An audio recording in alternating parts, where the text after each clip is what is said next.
我和他从小一块长大，小时候感情挺好，他对我也特别好。他考上了大学，我没考上，然后自从上了大学，他就不爱搭理我了。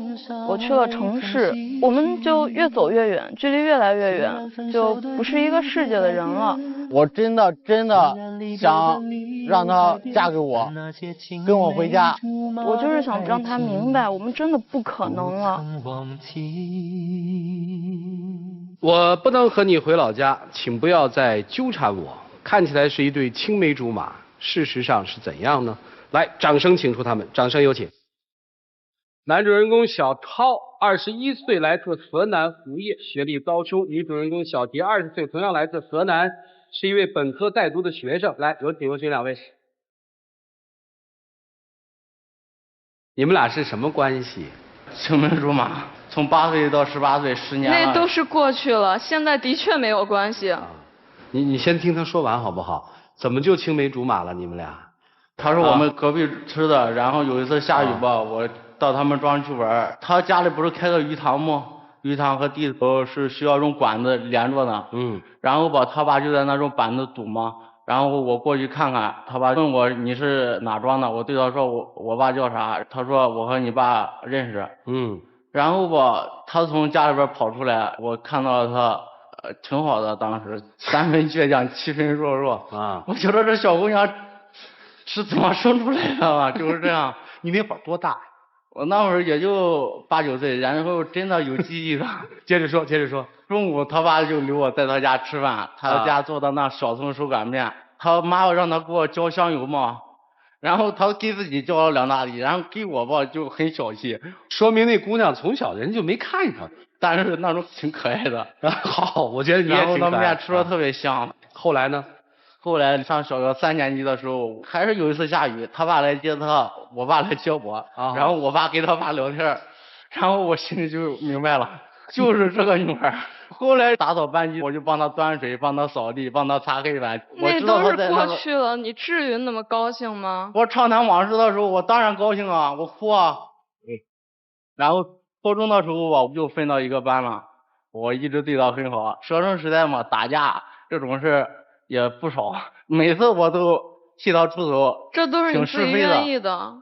我没说让你帮我没说我打不愿意啊，我本来就乐意嘛。好了，这个初中3年就在这种懵懵懂懂的追求当中，又一晃而过了。后来呢？高中的时候我经常给他买资料，出来新一本，只要是我书店里有的，我都递给他啊。我就是希望他学习好。然后我们高中上到3年级的寒假的时候，我们2个不是也走到一起吗？然后就订婚。你们俩走到一起了？啊。因为那时候小，什么都不懂，然后农村订婚结婚都挺早的，然后认识时间挺长的，然后2家人也认识，我说定就定了吧。订婚了不就成他媳妇儿了吗？对，后来又退了。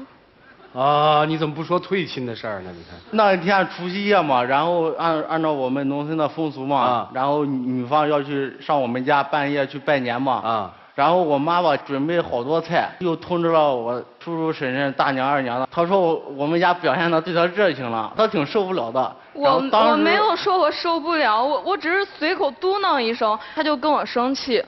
本来是农村有习惯，就是刚见面的时候，然后男方应该给我就是封钱。本来他家人要给我封钱，晚上他就挺生气的，他不让他父母给。后来我回家之后，我父母问，还有那些乡亲们都问给你封了多少，然后我一点都没有，挺丢人的。我父母也觉得没面子。后来就说那婚就退了吧。就因为这个就把婚退了。对，那我接着就问了哈，就是这个订婚这个事儿，到底是双方父母的意愿，还是小9年的事？你们俩有感情吗？当初也是那种很纯洁的友情亲情，我觉得那不是爱情。别这样说行吗？如果说不是爱情，你给我订啥婚呢？小兄弟，你们俩谈过恋爱吗？你这初中、高中都在一起，你说谈过没谈过？那是同学，怎么谈恋爱？那就是在一块玩。那同学他肯定知道我的心意啊。但是那不代表爱情呀。那后来呢？他考上大学了，我没考上。我上他的学校去找他，我觉得我不想错过他。那些事儿已经过去了，我现在我觉得我成熟，我长大了，我懂事儿了。我觉得我们现在就不是一个世界的人，跟你怎么不是一个世界的人呢？你越就让吧。因为每次见面咱俩都是吵架，而且有的伤害已经造成了，回不去了。你指的伤害是指什么呀？订婚然后退婚，这对一个女生来说是一个污点。也就是说那会儿不退婚的话，你们俩就在一起了是吧？可能是吧，我不知道。读大学我等你，这没事儿，真的。我不想让你等我，我就不。你现在已经打扰到我的生活了。你只打扰到你生活指的是什么？他来了2个月就进了2次警察局，第一次他一个人进的，第2次警察把我也带去了。为什么呀？因为他老是给我打电话让我出去，我不想出去，他就威胁我，他说你1天不见我，我1天不吃不喝；你2天不见我，2天不吃不喝，直到你见我为止。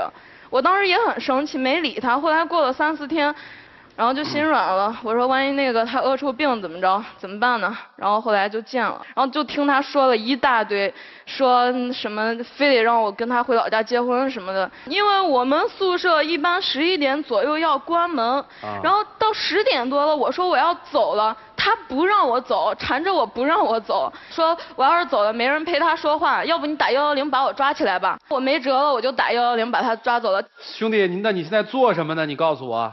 我现在要是不行的话，我要回老家种地去。你家里在当地经济条件怎么样啊？一般吧。你不是还跟我说什么有多少套房什么的，说你们家大业大，你不都跟我说的吗？行了吧。你们家人现在什么态度？我家人肯定也不同意啊，现在2家都有别扭。哦，今天好像女孩的姑姑来了是吧？来，我们把女孩的姑姑请上来，听听姑姑怎么说。来，有请。您好。好。小杰的姑姑是吧？对，今天我也是代表小杰的父母来到这里，想对小涛说，过去的事情已经过去了，以前都是年龄小。现在也不实行那个父母包办婚姻。再说那个小杰吧，已经上大学，你们2个已经分开2年多了。不是啊。思想都有所改变。其实有些东西该放下的东西就放下。我看到你，我就想起了我父母，他们真的是很有远见的。然后吧，我就觉得你也应该有远见一些嘛。我们家虽然普通，我知道你是一个挺好的小伙子。农村都有2层楼。啊？有2栋楼啊？2层楼，在城里边还置了一套房产，然后准备增值呢。城里还有房产？县城里边。小涛，我知道你的家境不错，你的小伙子人也挺好的。姑姑，当时他们家是把那个礼钱给了还退婚吗？那个肯定也不行了。现在小杰他父母也不支持你们在一起。他我们小杰现在上大学，非常紧张。我希望你不要再给他施加压力，让他安心读书。我希望你不要再打扰到他的生活。您今天就代表小杰他的这个家族来说话的，是这意思吧？就是说他们俩在一起没可能了。对，真的不合适。因为这姑娘也不喜欢他，是这意思吧？对，是。那谢谢您啊，请回。谢谢啊。算了吧，不能算，我这一辈子我给他耗上了。这就比较麻烦了。听听老师们怎么来说你们这个事儿。我们一起进入丘比特问卷。你知道你现在跟他的距离有多远吗？他现在已经是成熟了，而你还在幼稚。你求爱之前要先学会成熟，你想占有之前要先学会拥有。你敢不敢问他现在对你那些所谓追求他的方式是什么感受？他不用说我都知道，就一个字儿，怕。归根结底你根本就不成熟，太幼稚。我告诉你一个解决方法吧。第一，让人先去发展，给他空间。第二，充实自己。我们要的不是那个学历那个证书，而是要的是你的内涵。你要先会武装自己。好，你说的对。你知道他为什么不喜欢你吗？我想象的是吧，他上大学了，然后见得多，经得广，然后外面的花花世界真的。这个我觉得还不完全。其实我出来北京找他，我也有时候会被这些花花世界给迷住。这是一部分。我问你一件事情，你了解他吗？你知道他最喜欢看什么电影吗？最喜欢哪个明星吗？爱吃什么吗？他爱吃什么？他爱吃我觉得对，你看你不知道吗？你其实不了解这个人，这个人只是童年的一个影子。然后你说我爱上这个人了，然后你说我要得到他，然后你曾经几乎一度得到过他，但你并没有真正的去了解过他。也就是说，你没有进入过他的世界。你爱上的真的是这么一个人吗？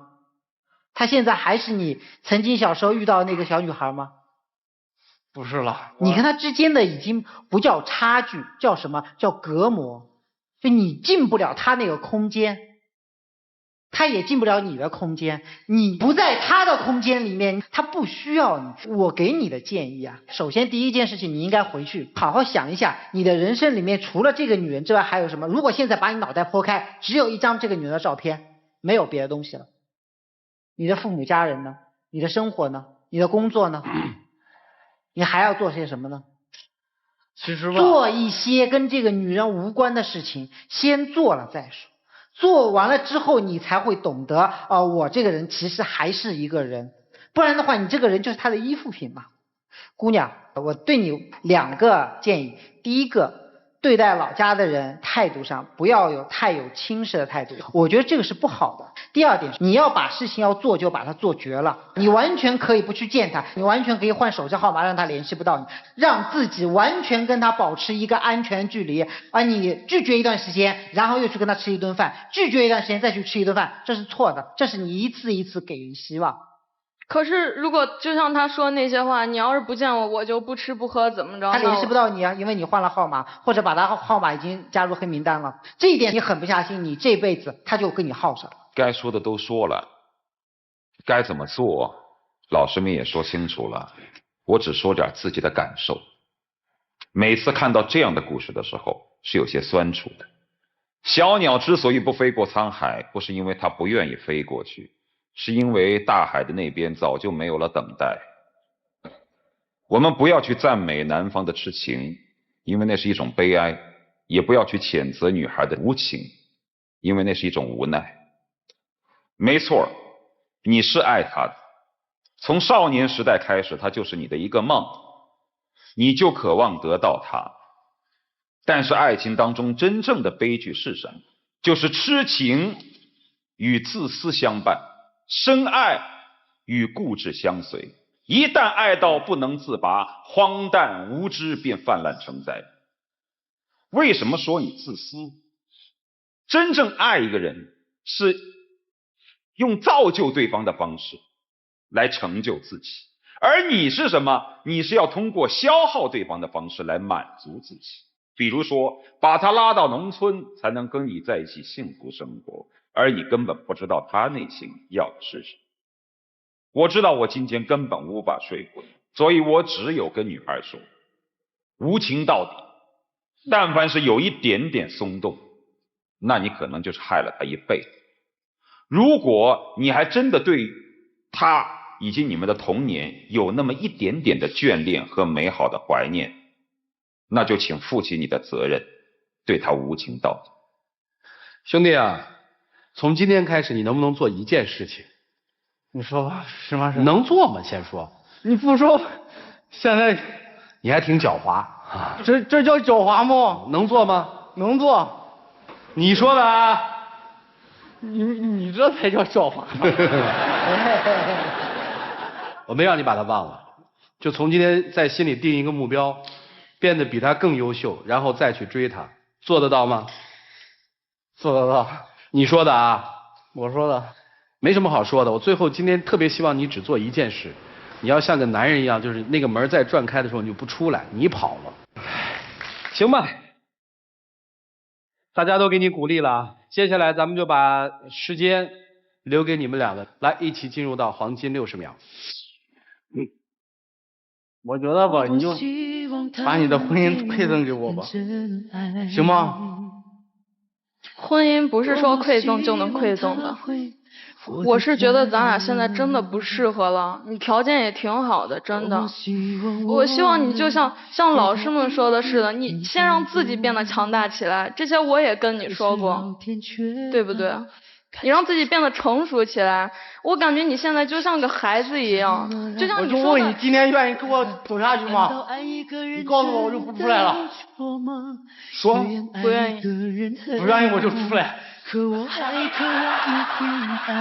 我觉得老师说的挺有道理的，也许有一天你真的变得特别好，变得特别优秀，我们的思想可以沟通了，在一起不会吵架了，也许可以呢。但是现在你比5、6岁的小孩还要5、6岁。别这样行吗？我想像老师说的那样，可是我一见到你，我脑子就不转了，见其他人都没事，就见你脑子不转，你知道吗？我也不想这样，真不想。那就别见了。来，请亮灯，请回吧，2位，回吧。那请关门。会不会觉得说，作为一个母亲看到一个孩子是这样，心里还有点挺心疼的？是，他对这个女孩的这种感情其实是盲目的。就这么钻到牛角尖里，我觉得这孩子挺可怜的，就为这个女孩都把自己给慌傻了。对，他那句话说的特别对。见到他的时候，就短路了，就傻，就慌傻了。我觉得能明白过来，他从现在开始学点东西都不晚。对，那接下来看他们自己的选择。5、4、3、2、1，请开门。